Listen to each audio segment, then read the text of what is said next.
Good afternoon. I would like to greet all our viewers. We're gonna today look at our seminar about security, disinformation, and resilience in Visegrad Group countries.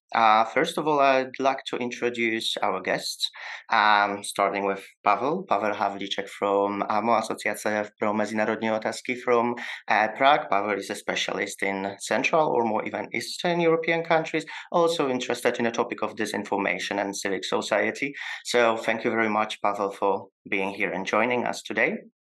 Thank you so much for having me.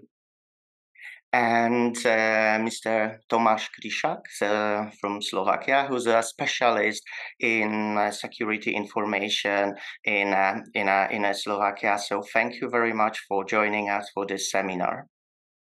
Thank you for the invitation. Hi, everyone.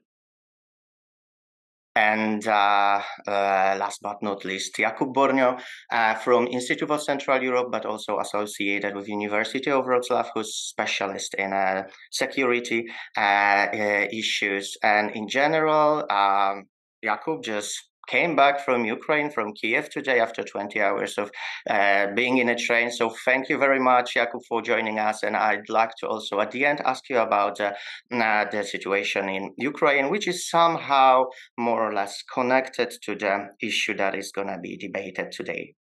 The pleasure is mine. Thank you for having me here. And as the last one, I'm going to introduce myself. My name is Szczepan Czarnecki. I'm a senior analyst from Institute of Central Europe, and I'm responsible for the Visegrad issues. After the introduction, I'd like to ask my guests, but also starting with Jakub, who's a specialist in security issues and security topics. Basically, Jakub, how do you feel about, or how the disinformation is somehow a dangerous threat to the security in the region, including like Visegrad Group and also Poland? Well, these two phenomena, from my perspective, are obviously interconnected, and the answer to your question seems to be quite obvious once we agree that disinformation and propaganda are just yet another tools and methods of by which countries meet their strategies and by which countries meet their overall aims in the security domain. Theoretically speaking, propaganda and disinformation might go both ways. So this might be related to resilience, and this also might be related to offensive activities. And as any other security measures are about winning something, in this case, this gain are people's souls and people's minds. It will not be very cutting edge if I say that information warfare isn't a new phenomenon.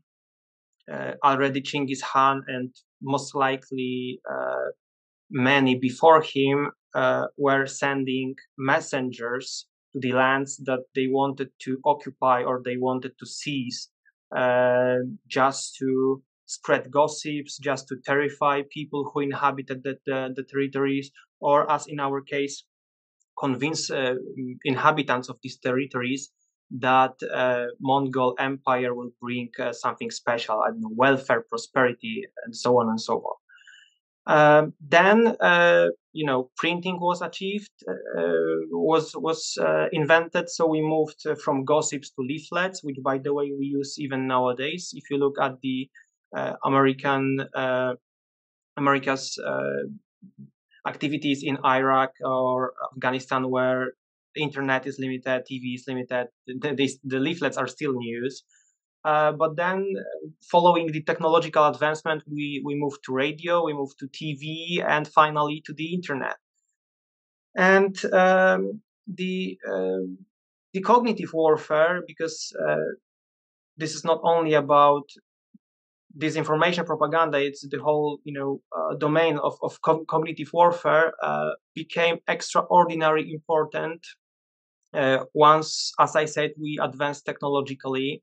once information became important factor of production and basically fundament of nowadays social life. Slightly connected to the connecting it to the security studies, one should also bear in mind that information became a decisive factor when it comes to modern warfare, especially while considering the so-called network-centric warfare. So we should also keep it in mind. But as for your question and as for the topic of today's meeting, I also want to stress that these, like theoretically speaking, these are not only Russia, China, Iran, who carries out propaganda, because to some extent all countries do that. Etymologically speaking, the word propaganda has some negative connotations. So therefore, when we speak about our allies' activities in that matter, we rather use the other words, counter-propaganda activities or information campaigns and so on and so forth. But this is the only difference, methinks, so we should also be aware of that. When it comes to Russia, because you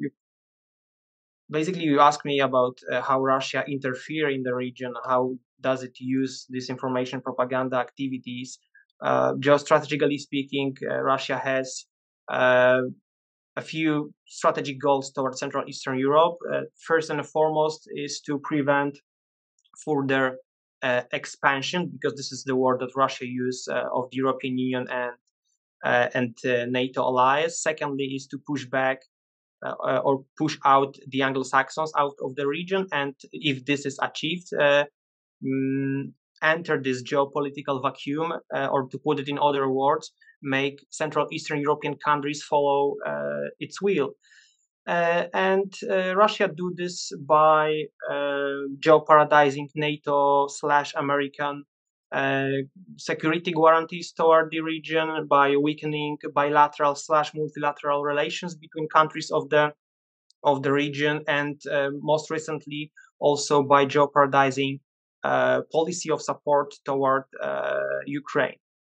And unfortunately, from Russia's perspective, but fortunately from our perspective, Russia is not really welcomed in the area. Therefore, its assets are very limited, and traditionally these were always armed forces. These were hydrocarbons, gas blackmailing.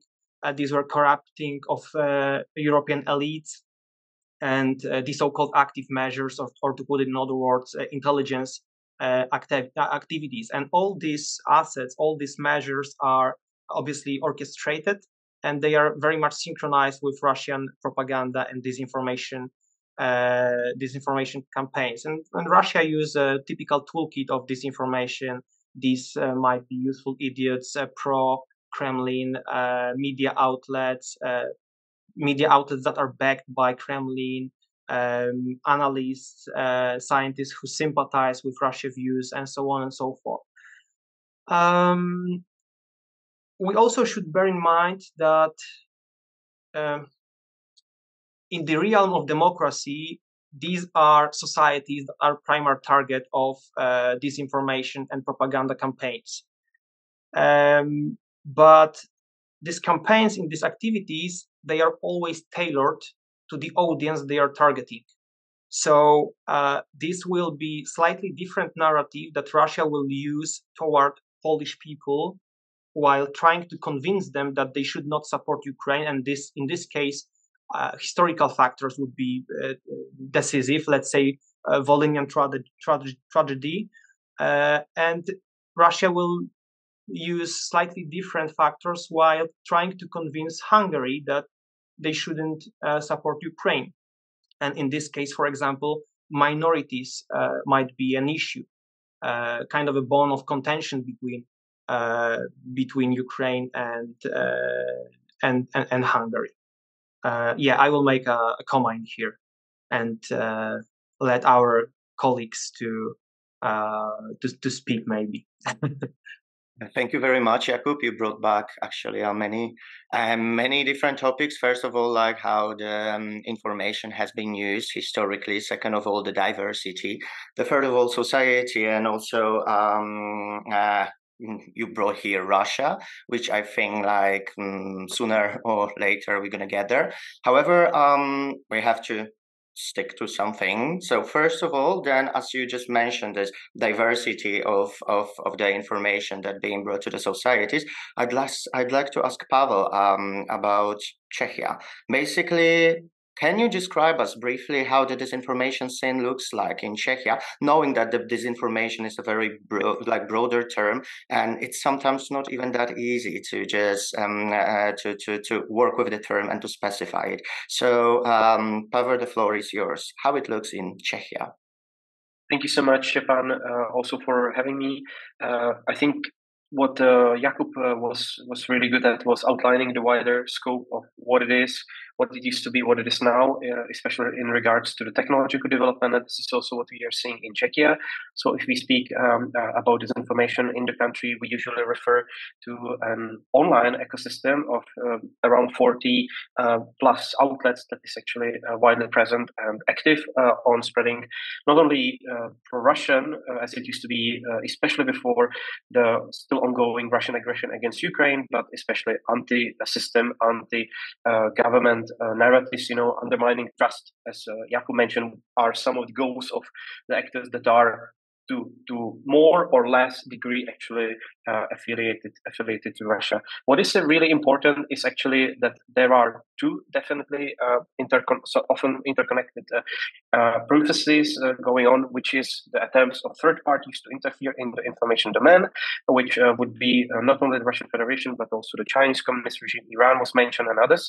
But of course, there is a whole really developed domestic scene that is very actually of prominence in the Czech Republic, and often it is the case that these are domestic actors actually doing more of the job than these are the third-party actors. What brings them together is issues that were mentioned by Jakub. It is the anti-systemic nature. It is undermining public trust in institutions and going in with the alternative view, promoting the question more, as Russia today is famously having in its logo, to question the existing interpretation and narratives, that are present in the information domain. So this is what we are seeing in Czechia. Colleagues that have dealt with this in a deeper sense, especially from the Prague Security Studies Institute, actually clustered these actors that are behind this information, this ecosystem that I try to describe as one group definitely interested in the commercial, economic motivation, benefiting from monetization of this information and advertising in the online space, until recently also from the public sources. Then there is also actors that are motivated rather by ideological streams and something that they want to push as their agenda, also interconnected with the politics. And as a third group, I would cluster is actually actors that were traditionally very close with the pro-Kremlin sources. And of course, in the Czech Republic, also similar to Poland, we had our own language version of Sputnik Czech Republic, which was then interconnected to Slovak media space, as Tomáš will probably tell us later. These two are very closely interconnected. So this is in a nutshell what we are seeing. As for the sort of topics of the day, these are indeed developing over time, and these are usually reacting to the ongoing situations. We saw a huge spike of it actually in the post-2014 period with the start of the Russian aggression against Ukraine, massive inflow of this, development of this ecosystem that largely stayed with smaller or sometimes bigger changes over time.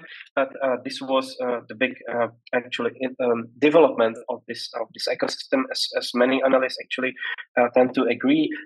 But of course, over time, the focus on COVID-19 was prevailing, which is now again changed into what is again the topic of the day, which is the ongoing ongoing Russian aggression against Ukraine, and also its consequences, including in the socio-economic realm. So if you have a look, and colleagues from ZMOHub actually have spent the time and verified this also on the sociological pollings, what are the most prevailing narratives and things that are most trusted among the narratives spread by this community. These are from 5, 3 plus, actually related to Ukraine refugees, as these are supposedly taking over the jobs, they are increasing crime, and they are also promoting other malign practices at the expense of the Czech citizens. These are the most trusted sources, and as it is often the case, of course, there is some kind of original tension inside of the society, such as high levels of inflation and other malign processes, negative processes influencing the society, from which these actually disinformation and online manipulations are stemming. So this is not that we would see very often originality and inventing its own sort of ways, but it is often paralyzing on existing prejudices and some assumptions that are widely present in the society. So this is what we are seeing from the Czech angle. Of course, there is a lot of there are many attempts actually to evaluate the impact of disinformation, and that I will probably stop on, which different actors are actually involved in. Most recently, we are discussing the issue of Czech government's fight against disinformation, which some colleagues are actually saying is a real problem in the Czech society, with around 25 to 30% of the Czech society being prone to be manipulated especially, as I mentioned originally, in the online domain. So unable to verify facts, but also very vulnerable to manipulations in both online and offline space. So I will probably end with this country focus inside here. Thank you very much, Pavel. Actually, you answered a few of my questions that I wanted to ask a bit later, but we may be going to continue and dig in a bit, because you also mentioned, first of all, like a few very interesting facts that are very common for Polish ground as well. First of all, like the media, having an income based on like actually this information scene, which is like typical for the websites, when we see just that also they making money on the adverts, and who are they? That's also the question for later. But also like how to fight with this information, how if we have already or we can prepare any tools for the further steps, how to decrease this disinformation influence on a society. However, also this I'd like to continue later, also based on a Czech case. And right now, Tomáš, I'd like to ask you the same. Actually, what Pavel just answered, the question about the disinformation scene in Slovakia. Is it similar, or you say it's rather different? We also know that Slovakia was actually showing a bit of higher rates among the society when it comes to Russia and Ukraine war, to this societal division in Slovakia, which was completely like different than Poland or Czechia when it comes to this fact. So could it be also an effect of disinformation or not? How it looks in your eyes, and basically like comparing the two cases we discussed. Yep. Thank you. And I would start with, a very easy or short conclusion that disinformation and the whole problem of information operations in our region is essentially a man-made problem. So when we are focusing on this issue and when we are trying to make a sense of what's happening to our societies, we have to see it as something that is being done by groups of people who actually do this with certain goals, and they do this because they know what they are doing and they know what they are trying to achieve. So whenever we are looking at this whole toxic segment of disinformation on a regional level or on a global level, there is always some human goals behind. And for instance, what we have been doing in Slovakia in recent years has become, I think, crucial to understand like what is the complexity of the ecosystems that are spreading disinformation and these trends in our information spaces. And now we are, I would say, furthermore advanced in understanding like what are the regional differences. And last year, we actually published a paper where we were showing the proof that Slovakia is far more, I would say, damaged by actors who are spreading and creating disinformation than other V4 countries, for instance, like Czech Republic or Poland. And the reasons are, well, many, from cultural reasons, because for instance, in Slovakia, people were far more prone to disinformation than in other countries because of their historic experience. For instance, with in the Soviet era, like the level of terror and oppression that was done by the Russians to our nations was different than in Poland or Hungary, and therefore the collective unconsciousness and the collective thoughts about these issues are different. But what we are seeing right now is that in Slovakia, the problem of disinformation has been highly politicized, and locally it is being used to basically maintain some kind of power framework, some kind of power struggle in our local context. So the forces like the Russians are only misusing the already existing context of how certain actors are trying to grasp power in Slovakia. And for what we see from the data analysis, it's pretty obvious that the previously existing disinformation ecosystem, even though it's really big, it's far bigger than in other countries. In Slovakia alone, you would find more than 2,000 various actors on multifacets of platform that are actually causing this harm to our societies. But all of these forces are overshadowed and dominated by still stronger and stronger political manipulators who have been empowering themselves with the force of disinformation that has become kind of over the course of last 10 years, somehow accepted cultural norm. So for many people, actually, it is okay to live in this parallel reality created by disinformation. And to me, this is the most worrying element of what we are facing right now and what we might be facing in near future is that, as the classic would say, the frog has been slowly cooked in the ever warmer and warmer water. And actually, we can see that now because a large portion of the society actually thinks that these things that are not normal, they are immoral. They really think that they are somehow legitimate because people in power, people who are creating norms on this level, are actually making people feel that way. So that's where we are standing. The issues are great, but also I hope we will have space to discuss what are the solutions, because of course I also see that even though the problem itself is growing, so are growing the abilities and the need to actually tackle this information in our region.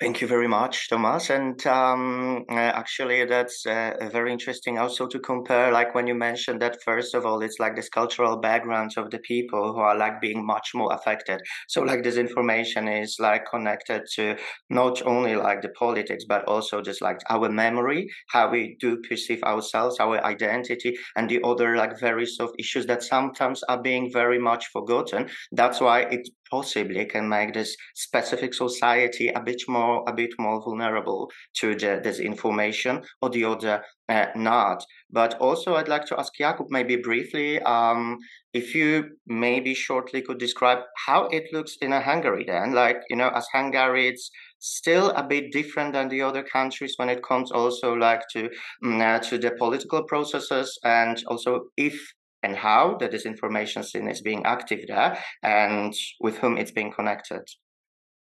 Everyone being shocked why you ask Polish guy about Hungary. Yeah. I will just briefly tell that I studied in Hungary and also came back from a research trip to Hungary where I spent 2 months.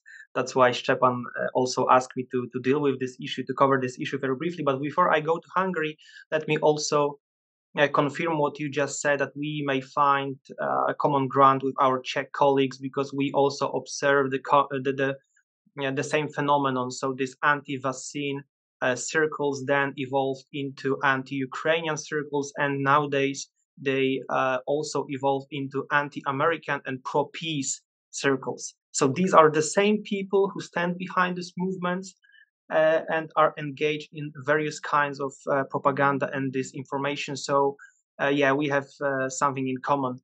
So there might be a link, there might be the real preparators behind these both activities. But when it comes to Hungary, well, I would say it's a very unique case, and I will not go into details. I will just briefly, share with you my general observations. Why I said it's unique, because what makes Hungary very special is the fact that Hungary, to put it in the most diplomatic way, runs a very ambiguous policy toward the Russo-Ukrainian war. And this policy is partially based on the same assumptions that Russian narrative is. And I'm referring to this general context of the so-called peace narrative, to the assumption that once the Western deliveries of weaponry to Ukraine stops, the conflict will be solved, that the military solution is not the solution, that this is de facto not a war, because these are also words which Prime Minister Orban said in December 2023, and this all is put in the wider context of American imperialism, of great power struggle, and Hungary's need to remain neutral, which obviously is historically founded and has some historical reasons. But this is basically the narrative that Fidesz and its elites are spreading in this information sphere. And this fact that such narrative is being spread by the highest authorities has a huge impact on Hungarian society. Szczepan just mentioned some not exact data, but some facts about Slovakian society. But this is also the matter of Hungarian society. So various pools provide different data, but the numbers of those who do not blame Russia for the war in Ukraine varies from, let's say, 35 to 48%. And among Fidesz voters, the numbers are not only relatively, but much higher than that. They reach amount of 80% or 90%. This is huge, and this is partly because of this narrative that is also being spread by Hungarian high authorities.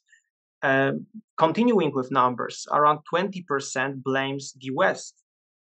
20% of Hungarians, not Fidesz voters, Hungarians blames the West in particular, for what is happening right now in Ukraine. Another 20% accuses Ukraine of provoking the war. So these are great numbers which make Hungarian case very unique. This is the one factor.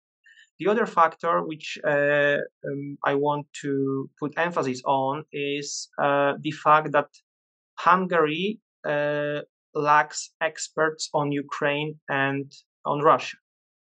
There are people with some bright minds who deal with Ukrainian politics, with Russian politics, and the Russo-Ukrainian war.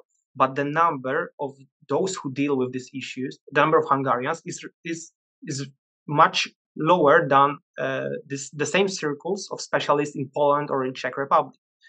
I could name only a few Hungarians who really are deep into the topic. Again, this is I can get it, because these were not this was not Eastern Europe, not the territory of nowadays Ukraine, but rather Balkans. That was kind of a bulwark or playground for Hungary. Yet still, it causes some problems, because these are experts, these are scientists, specialists who actually fight with disinformation and propaganda in our countries. What is more, I also think that Hungary's info sphere is to some extent penetrated by Russian assets.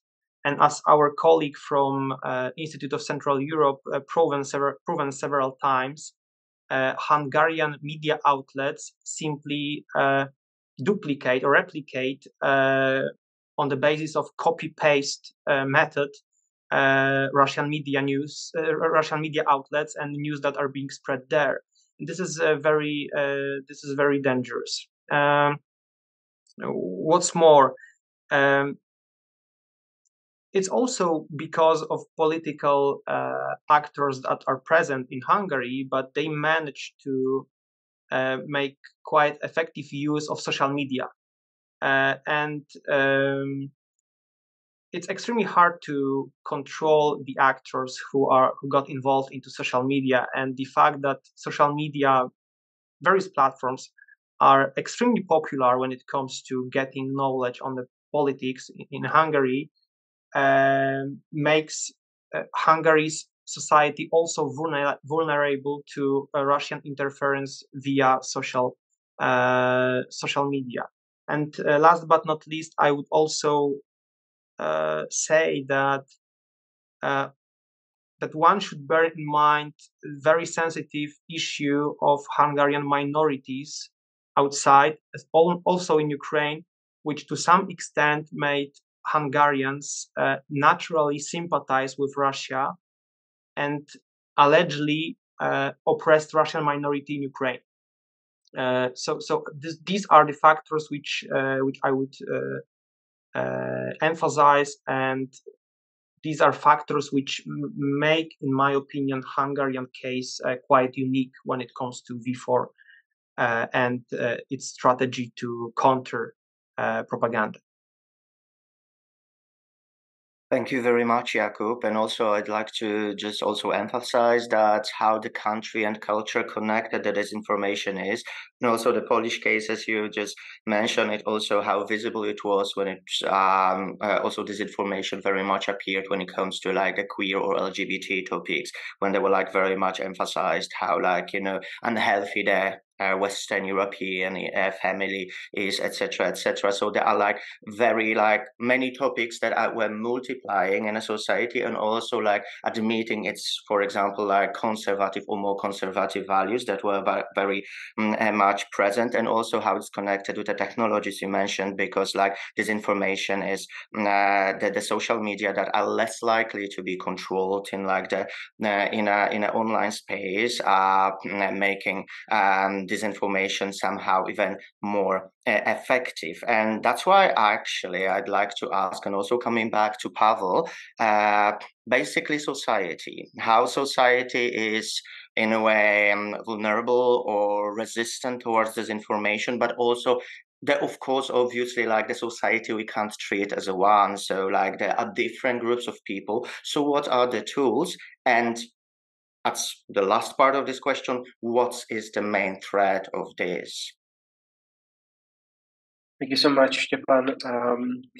This is really an important question. It's a big question, actually, to describe why the societal processes, because we know that in life in the 21st century entails that we are all very much clustered within different media, also social media ecosystems, and it's sometimes very, very hard to actually to get to some commonalities. Our societies in the Western world are fragmented, but actually, to me, still at the core of the Czech society, there are some very healthy elements. And then when speaking about the fragmentation, there are pillars that at the end of the day, the society comes together.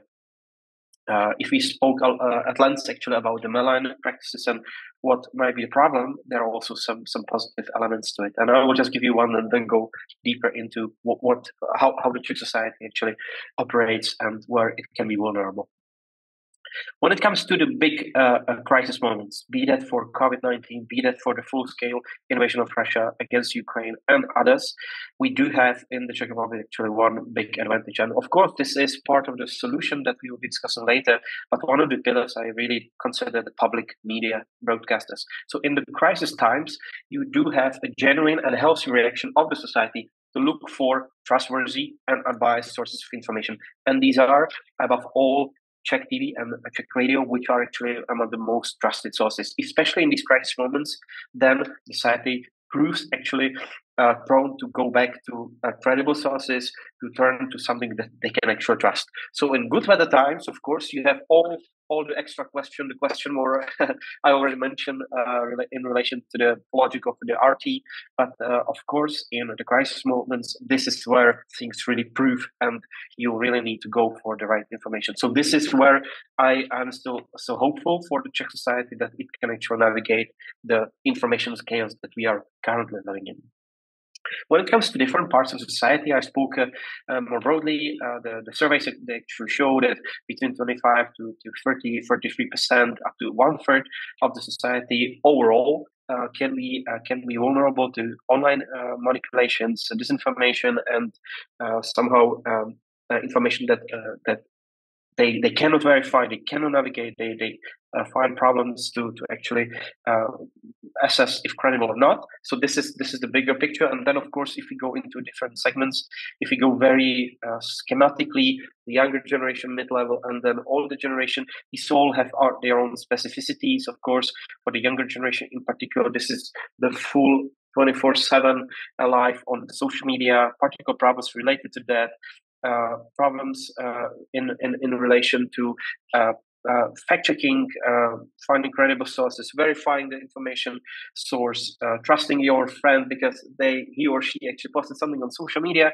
This is something that has been quite widely described. Also applies to the Czech case. One of the critical vulnerabilities in here is that after the kids, the young people actually leave their education, the compulsory education time, they are not very well equipped with media and information literacy. They are struggling to actually navigate the information space just because it is mostly the civil society and non-formal education that is coping with this, and it is not the state that would actually adopt this competence and actually do it on a systemic level. We are struggling with this, but there might be new initiatives, as we will probably discuss a bit later on this very issue. For the older generation, what has been quite widely described again, more very similar actually, but the different means. The so-called chain emails has been widely described in terms of the spread of manipulative information through their own ways to navigate. These are not social media as often, but this is the more traditional means of communication, including more recently WhatsApp, but it used to be more of email correspondence, and the so-called read this, share with 10 people, something beautiful will happen to you. Of course, I'm here exaggerating a bit, but this might be one of the described phenomena in this particular instance. But of course, what I try to add in the Czech and sort of experience of post-communist countries, that and it's not the case that you would have the elderly people, the older generation, just all prone to disinformation. Most of these people actually grew up in our part of the world during communism, and they knew that the Soviet newspaper Pravda was actually not truth. And in the Czechoslovak context, again, like what was printed as the official narrative by the Communist Party was probably something of more of a bullshit rather than something to credible to trust. So here, of course, these people are more having problems with what colleagues mentioned. These are maybe ideological struggles, attempts to actually cope with the information inflow. This is a big problem, of course, for them. But if you ask me, frankly speaking, and this is also then reflected in the political and societal narratives, the biggest of issues I feel is actually the big block in between the old and young, because these are people that don't usually have time to actually go for news. We see a massive drop of actually people switching off news completely because it's so negative. There are so many bad things happening in the world. Now it's Middle East, used to be Ukraine, next time will be something else, So these are the people that become indifferent. And this is really the space wide open for populists, including in the political realm, as was described by Tomáš, as was described by Jakub. These are really the waters where the populists can be hunting most efficiently. It's these are people that are, they were hoping for the best. Nowadays, the times are not the most rosy ones, and for many of these guys, especially post the economic crisis, 2008, 2009, and onwards, with multiple crises on different levels. The so-called multi-crisis is really genuinely impact their life. If they are supposed to take care of their own children, often the elderly as well, they are pressured, by different means, and unable to really follow the information ecosystem so in depth, struggling with time and so on. So this, I feel, is actually where we should be focusing most. But of course, that's also very hard to reach, when it comes to the tools, that we have available, and we will probably be discussing later. So let me stop right here. Thank you very much, Pavel. And actually, this is very interesting what you mentioned. And also, you mentioned emails, the chains of emails that are being sent. I've read actually, also I think one of the papers of AMO, that this is one of the actually few and very unique tools, not very much, pretty rare in the region. So this is where the Czech is being pretty much unique. And also what you mentioned and what I found very important is just like post-communist context, post-communist society. That's also when it's pretty much difficult to deal with disinformation in general, because once on one hand they brought back the topic of a censorship. So hey, I mean, like, this is also very much important in a context we are discussing here, which in most of the studies we found that basically the tools that are being used in the disinformation scene being like pretty much similar in Poland and Czech Republic. However, also the background using like this cultural or historical context is being different. However, the tools itself are being similar, except actually of those emails. So I'd like to ask Tomáš then how it looks in Slovakia, and basically first of all, like, what are the tools and how the society react, if it's like affected or rather not, oppositely, like pretty strongly resisting? Well, I would say we are in a tricky position because the tools are already in place. For instance, there are tools that are helping to demonetize the disinformation actors. Like for years in Slovakia, there was this project, Conspiratory, which creates like a whole map of actors that are trying to monetize disinformation. And well, the companies that are actually creating the online advertisement can actually avert the situation where their products, their ads would be actually co-financing these malicious campaigns in our country. So this tool has been here for a long time, and in my honest opinion, they have like only the best interest of the society. But yet, because of what they are doing, the manipulators have already been attacking this initiative, and they were trying to make it look like the goals of the program are actually to execute some kind of censorship, which is not true. But for people who are not really well aware of the details of what is happening in the terms of information security, for general public, these narratives can be very strong and very effective. So in Slovakia, we already see that even though you have just people doing the just cause, and they are having like the best of their mind in the mind for what they are doing for the society, the malicious actors, they will always find a way to do kind of a reactive character assassination against these actors. And I was recently reading this article by Nina Yankovic. She was working in Washington for some time with the US government, and she was describing the very same thing, that the people who are working in the field of information security, and they are not only discussing the issue of the disinformation, but they are actually doing something concrete against it, and they are trying to protect the society, the values that are holding liberal democracies together, the integration of election. All of these people universally are becoming to be targets of attacks being done by the actors who are actually sharing and spreading disinformation.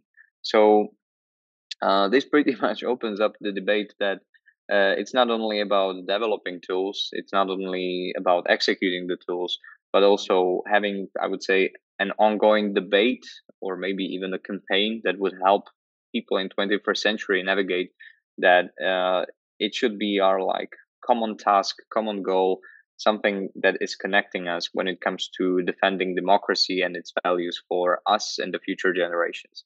Because right now I feel that we are kind of fighting the information war on every possible level. It's also present when it comes to how we are discussing this with people from the broad public. But when I see what kind of confusion there is on the political level, on the level of elites, how even some people working in the academia can have claims and positions that are clearly inspired by some false narratives that have been spreading online. It really gives you the chills that how far and how wide the crisis of having a social cohesion in a world filled with disinformation is.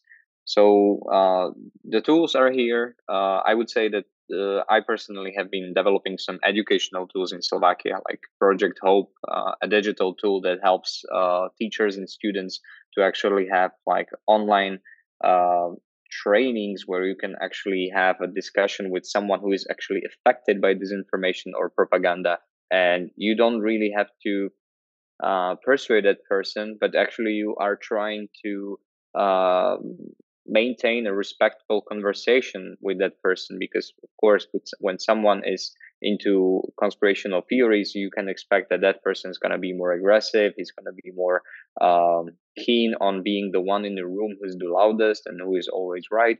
So there are plenty of ways how to tackle this, but in my opinion and experience, it's all come to this, that we also have to tackle this issue as a cultural issue as well. So it's all about having a discussion that helps people to see that the values of protecting freedom to speech is not that you want people to say whatever there's on their mind, but you want people to actually see it as, I would say, something like a very responsible adult life, where you are using your freedom in a way that it is actually beneficial for you and the people around you. So you are actually the one who is like responsible for all the power and for all the liberties that you have at your hand. And hopefully we will get there.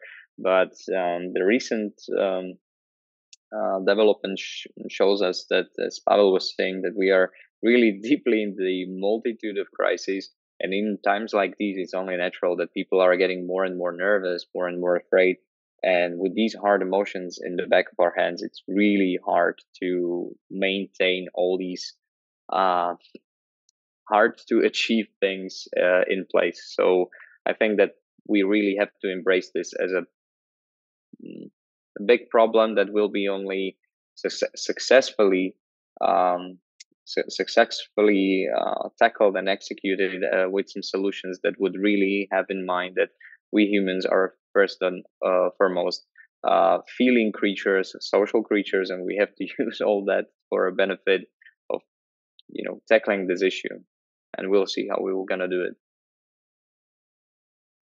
Thank you very much, Tomáš. And actually, you already mentioned education and you of yourself doing it. So that's gonna be one of my next questions, definitely about the actions can we take also at the level of civic society, but legal. But then I'd like to ask Jakub, basically, after what we just said, can we just basically somehow profile who's the disinformator, because we were mentioning many times the actors, so who they are basically and what the threats to us. So basically in the terms that since few years in the region the democratic backsliding is being very much discussed. So in your eyes, what's the main threat and who is sitting behind it, or who can it be? Who's the real perpetrator? Before I move to that, I will make one remark on what Pavel said. I must disagree. He mentioned email chains and the fact that the target group are older people. I disagree. I quite regularly receive them from my aunt. She asks me to verify what is written and help her clarify what's behind these messages and these chains. Just as a humor. Well, I will not answer this question, not because I do not have a feeling, but I do not have any proofs. I mean, all what we've been saying are just trucks. Okay, so we are we behave like a police officer who's trying to investigate who murdered a victim. So the first question he or she asked him or herself is, who would benefit? And this is the only track we have, or maybe not the only, but in most cases, this is the only track we have. And we like it or not, most of the links goes to Moscow. Like it or not, and let's say it openly, we are at war with Russia right now. This is a unique type of a war. This is a proxy war. Okay, our soldiers did not die on a battlefield, but we are in a larger group of resistant movement toward Russia. However, the proof that we have, IT sector is, you can easily hide everything within it. We have proxies, VPNs, and so on and so forth. It is extremely easy for Russia to neglect any responsibility for any of these actions. And this is the biggest weakness of our counterintelligence and counter-propaganda activities. It's the same like with the cyber strike in Estonia, 2007. Like, how to prove that these were Russians that actually made it? We have a background, we know within which context it happened, but they can always say that we were not the real perpetrators. These were the others who blame us right now, and so on and so forth. So yeah, if you ask me about the short comment on that, that would be the comment. I'm sorry that I didn't provide you with anything special, and I didn't solve these puzzles, but this is the reality. And as an analyst, I cannot, I can't. I'm looking for a proper word, just not to lie to you. I can't speculate. You know what I mean. Thank you very much, Jakub. And actually, I'm just gonna quote you that the road goes to Moscow or to St. Petersburg. Could be when the factories of trolls somehow discovered. But we may suspect that it can be Moscow. So who's going to benefit? We also may suspect. However, I'd like to then ask if this the disinformation scene somehow affects the political scene in Czech Republic, for example. Thank you, Szczepan. I assume that this was a question going my way, but first let me actually go back to what Jakub mentioned, and I think it's only fair if we here a bit differentiate between what are the media landscapes, because in Poland, which is a huge country of 40 million, the media landscape is really, really massive. Whereas in our case, Czechia and Slovakia, this is really a different story as for the scale and as for the volume also of this both trustworthy and also manipulative information. So when we were doing trying to do any kind of comparative analysis, it was so hard actually to go through all what is there on, for example, particular topics, inside of the Polish media landscape, whereas in Czechia, Slovakia, much more easy to do, also to fact check, to go through different narratives and so on and so forth. So here, this is really a difference of scale, also on the media sort of side. But if we say about how the disinformation are actually affecting the political life, I think here we have one quite notable example, which is actually going along the Czech-Polish side, and I think it's worth investigating here.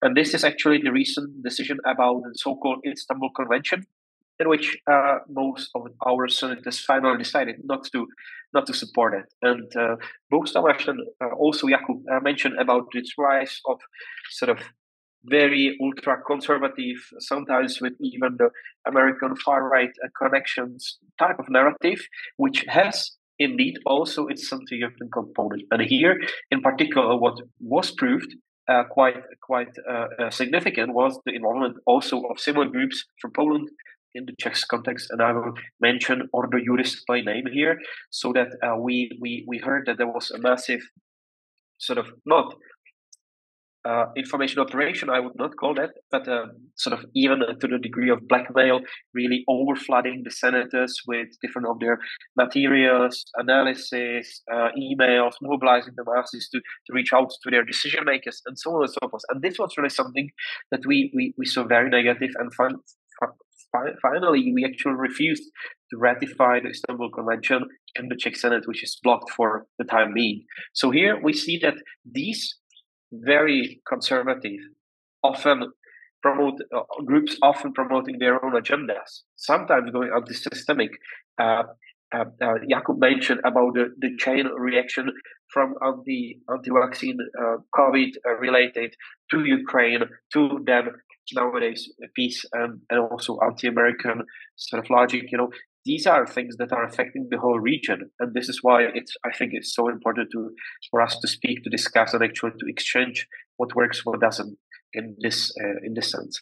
Finally, I will try to also share some positive cases, because when I spoke about the scale, which is so much bigger in Poland than in Czechia, I also was able to identify, or our analysts were able to identify around 4 dozens of these anti-systemic disinfo sites, in which you can actually do some kind of investigation. And our investigative journalists actually revealed who is standing behind some of these websites. Some of them even were put on the market altogether, because they were promoting even content that crossed the boundary of the legality in the Czech Republic. And for example, there was a case of a so-called Vlastenecké noviny, which is a patriotic daily, so to say. And we actually managed to put the owner out of the business completely, because he was actually calling for hate speech in relation to one of the minorities in the Czech Republic. So you see, there are tools, there are ways to both reveal the perpetrator first, and then also hold them accountable. And this is probably the way to go, even if, and I'm saying that once again, it's much easier to do in Czechia, in Slovakia. Tomáš spoke about 2,000 affected. It's not an unlimited number. It's actually possible to monitor. And this is what we are trying to do both in Czech Republic and also in Slovakia, in order at least to keep an eye on what's happening. Whereas in the Polish case, it's possible, but you already need a different type of tools and scale of the whole sort of monitoring that you would require to absorb the whole of development in the information space. Thank you.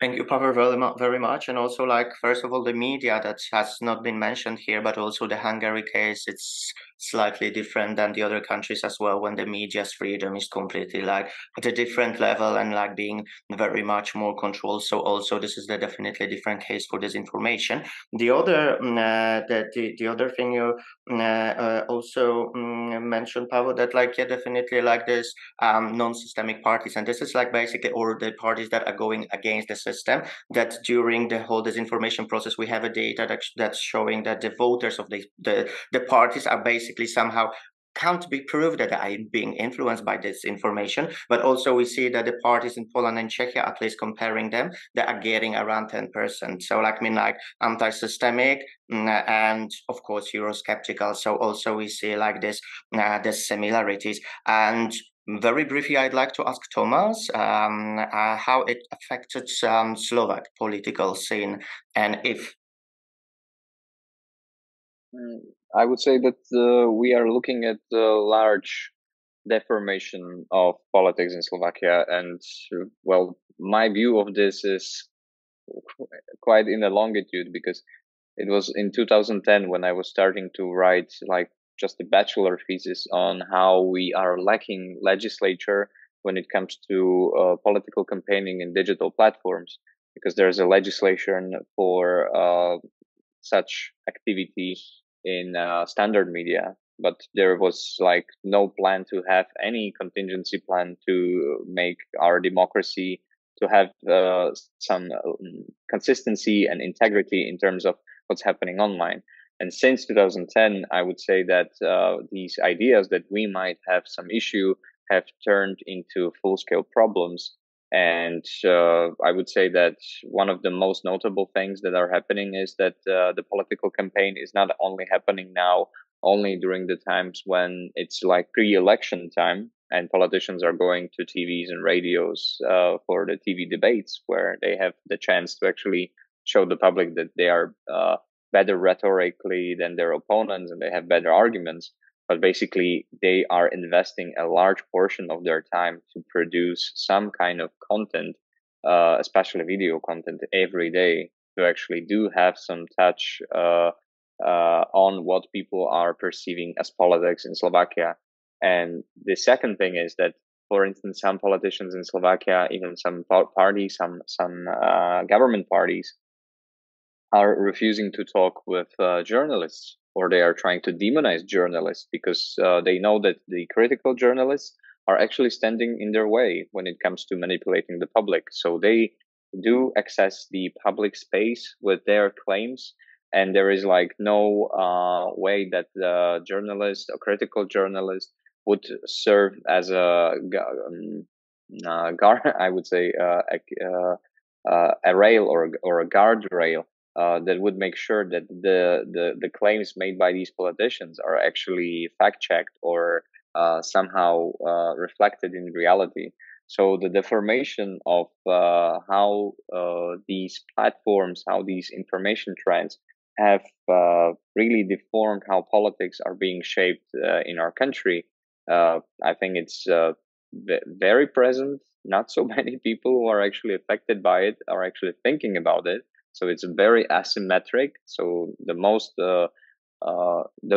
the people are vulnerable to these threats, the less they are likely to actually give a thought that this might be happening to them.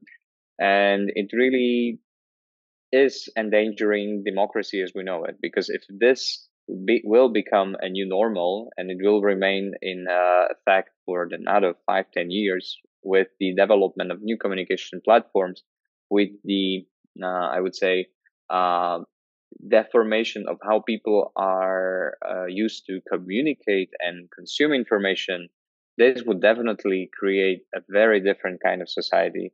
And I think that would benefit no one but the people who are actually only trying to be on the top of society with the help of manipulation. And well, you don't have to be super conservative to see that, yes, this might be a very troublesome for the future, especially for the future where people have to make informed decisions. So we are really facing decades where there will be a multitude of problems, and we wouldn't be able to face them if we will be only capable of being ruled by populists who have like no ideas. They have no plans. They only have the talent to grasp our attention by somehow falsely created emotion. Thank you very much, Tomáš. And actually, that's your last words.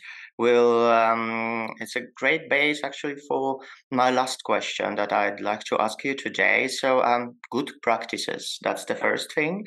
And also, is there any attempts to counter disinformation at the legal, legislative, or actually at the civic society level? Maybe we'll start with you, Tomáš, and then would like to ask it, Pavel. So the best practices are, I genuinely think, being just and true. That means that, for instance, having attempts to do strategic communication that would really speak clearly to the public that what's happening is really happening, and have some contextual understanding and explanation that would be easy to access for the public. So I really do think that in these times we have to rethink of how our communication is being executed. There were already attempts how to work with, let's say, influencers and people who are like popular with a variety of reasons with others. So I see some sense in there, but also we live in a time of very big transformation, and I think that we really need some bigger plans to actually adapt society for these changes, which means that we will definitely need more resources in this overall sense of information security, and we will need overally far more people involved in doing information security, and not only fact checkers, not only people who are doing reports, but also people who are professionally involved in doing strategic communication. even in Slovakia alone, I think that right now we have like 25 people involved in this topic. The current government has basically made sure that they somehow stopped a lot of activities and sacked a lot of people from working for the state.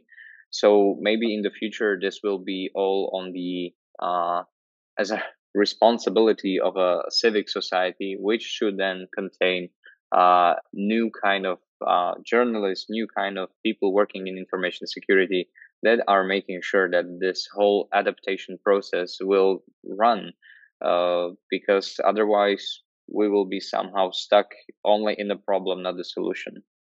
And may I also ask you additional question, as being person very much like first professional in the sector and very advanced, how do you see the role of AI with the disinformation area? Yeah, I definitely think it's gonna be a great game changer. It already is. Already in my work, AI plays a crucial role in how I create content, how I analyze content. And with the tools that we are working, even in our company, when we are doing analysis, AI is absolutely crucial. And when we are seeing like how big is the information flow every day, even in a small country like Slovakia with 5 million people, there is no way there will be any chance to analyze anything coming in the near future without the use of AI. So I think it's absolutely crucial, and embrace the technology, because otherwise we have no chance. There's no turning back.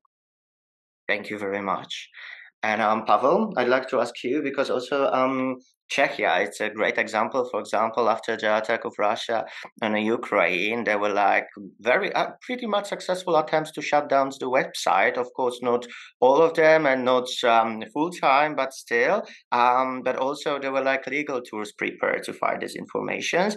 Very much challenging, because also we are coming back to the first question being asked here, what the disinformation is and how to basically put it on the legal level and use it, how to work with the term and what it is in general. However, also we have like very much present civic society in Czechia who is fighting disinformation. So maybe you could briefly introduce us to this issue. Thank you so much, Szczepan. And you actually started and initiated the most difficult, which is the legislative way, for us, at least in the Czech Republic. But I will maybe try to put it at the end of my response, which I would actually very largely agree with Tomáš, how he spoke about communication and new ways.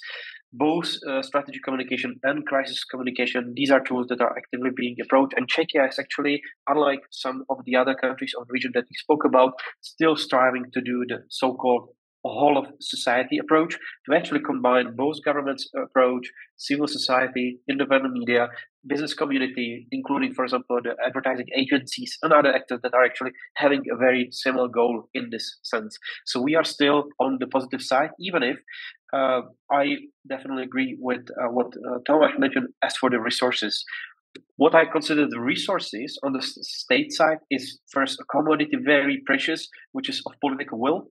And then, of course, comes with that very closely, these are resources, but also in a very material way, meaning financial resources and investments in doing this actually right. So we are just speaking in a very interesting moment, because just tomorrow, this type of discussion about this whole of society approach will come back to the government agenda. It will be voted, and there are some chances, I don't want to say high chances, but some chances that we will actually have a new endorsement from one of the ministers within the government that would like to coordinate and streamline this agenda and to try to put this in practice, the so-called whole of society approach.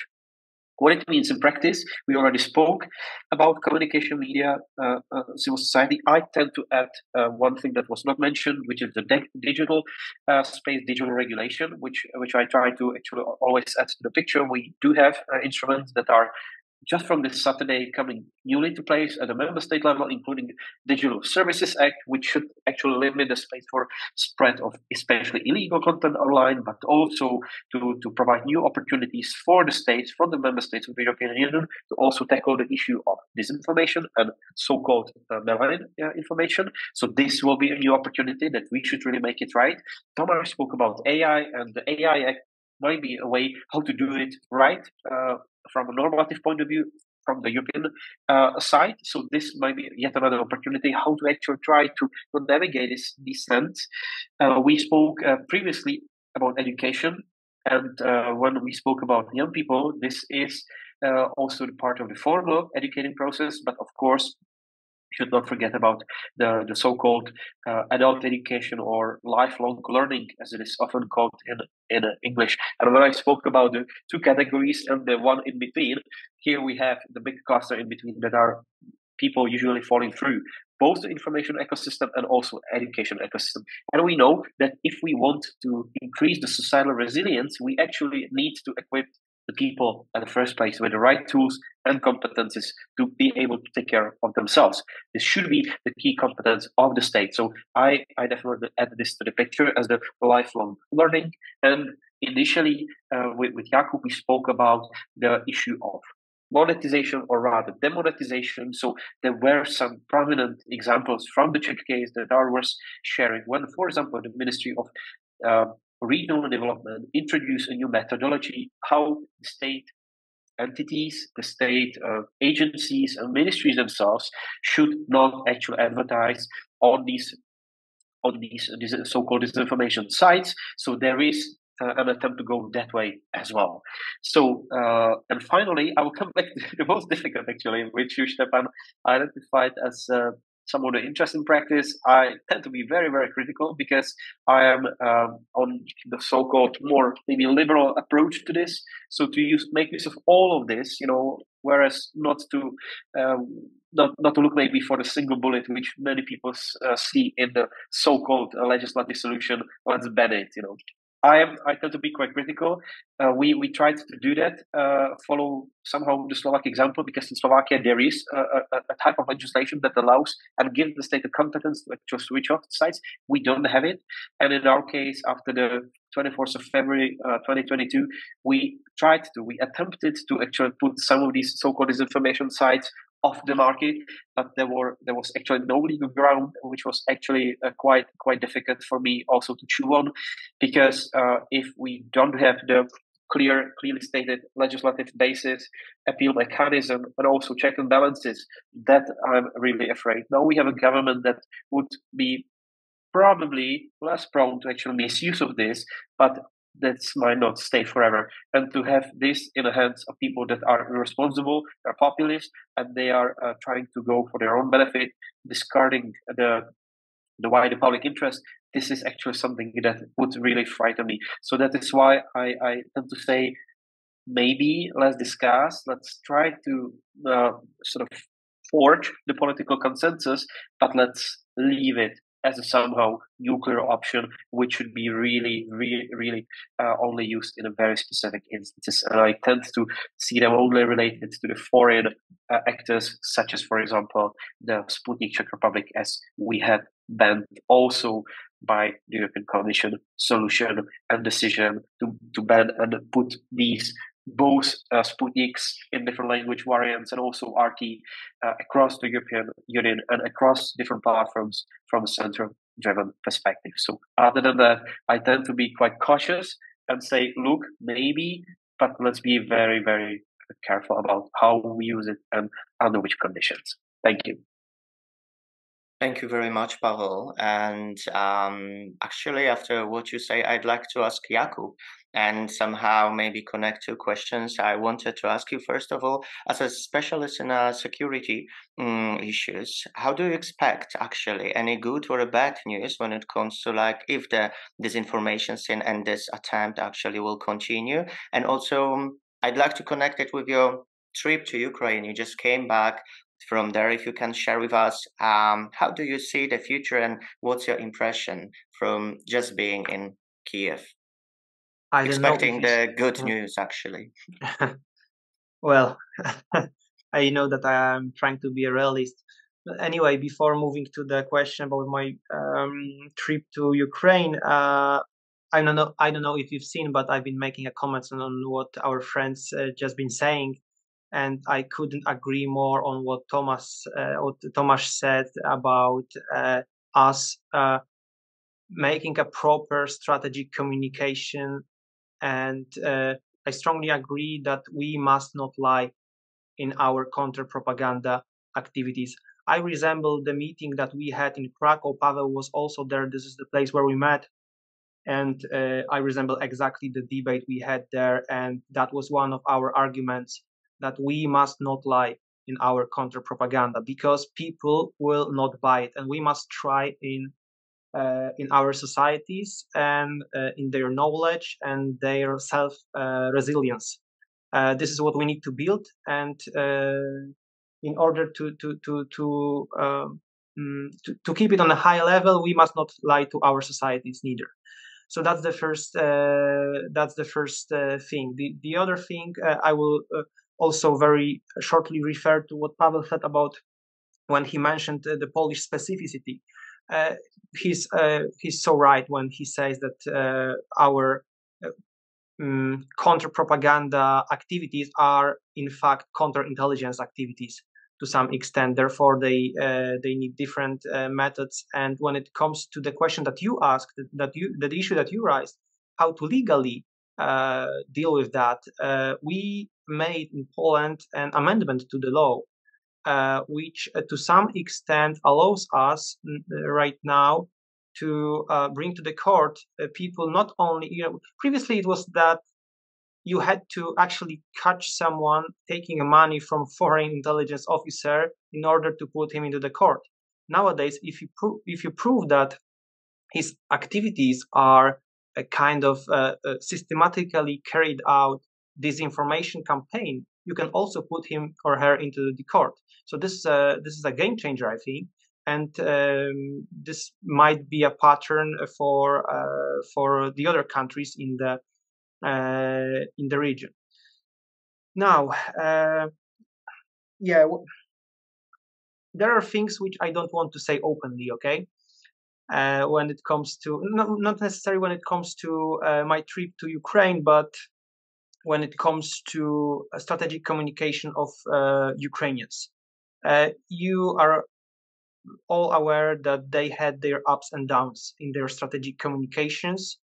And I am afraid that right now they are doing the thing that I just recommended us to avoid. So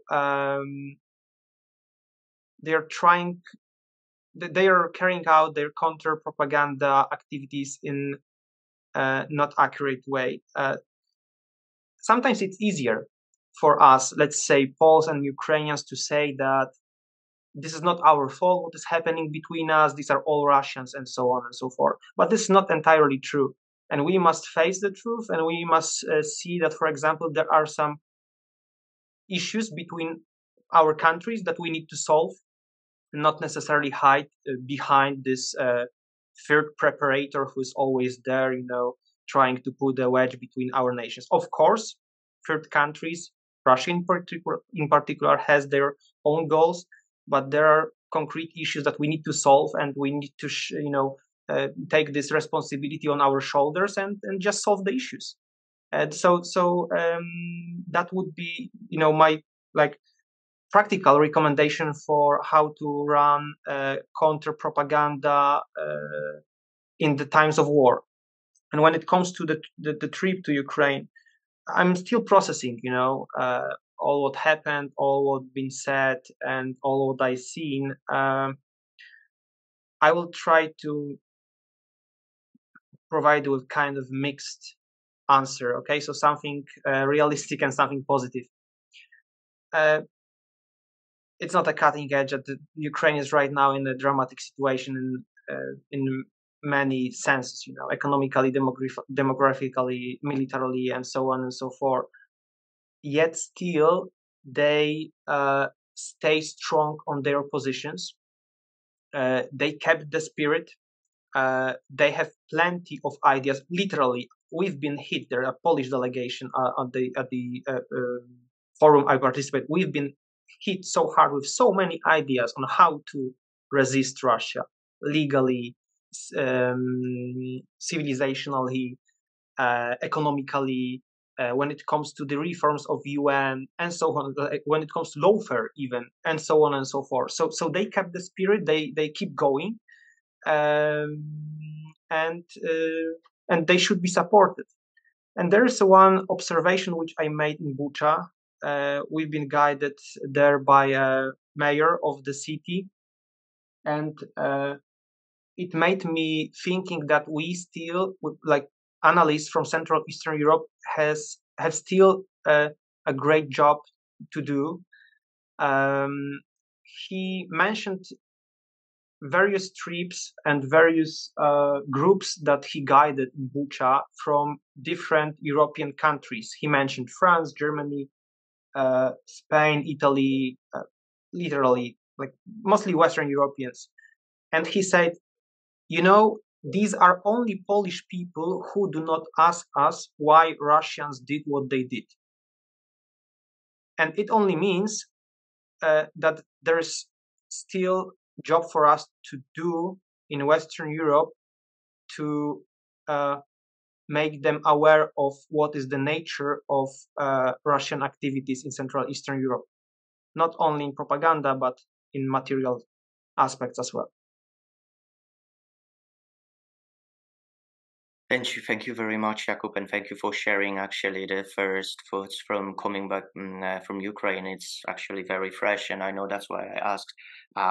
Jakub came back today, and he's missing some sleep since very long time, so we're gonna finish very soon. But first of all, I'd like to assume our discussion, and thank you very much for participation. I know that we had we discussed a very tiny piece of disinformation, and there is much more to talk about. However, I hope that also disinformation, or like answering the disinformation, could be a common ground for Visegrad Group and Visegrad countries to cooperate or re-cooperate, because we know that there's some distances appearing recently between some countries, and this could be like a good point to start to cooperate together. Thank you very much once again for this webinar, and hope to see you soon. Thank you very much. Goodbye.